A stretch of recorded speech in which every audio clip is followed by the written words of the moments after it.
Айгиз Баймухаммедов «Жомоксуз өткөн балалык» китеби боюнча тест. Жооптор менен. Айгиз Баймухаммедов кайсы элдин жазуучусу? А. Кыргыз, Б. Казак, В. Башкырт. Башкырт.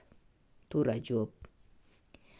Таштабач апеке кимдин калемине таандык? А. Айгиз Баймухаммедов, Б. Куштарбек Кимсанов, В. Кыялбек Акматов.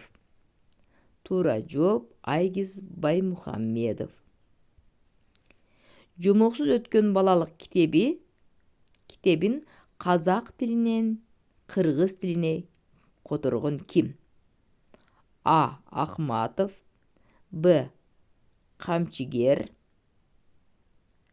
В. Баймухаммедов. Туура жооп Казак Акматов. Кыялбек Акматов. Орус тилинен казак тилине ким которгон?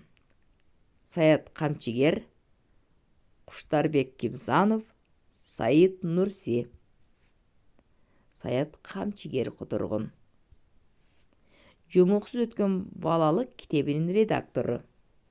Кимсанов, Акматов, Саид Нурси.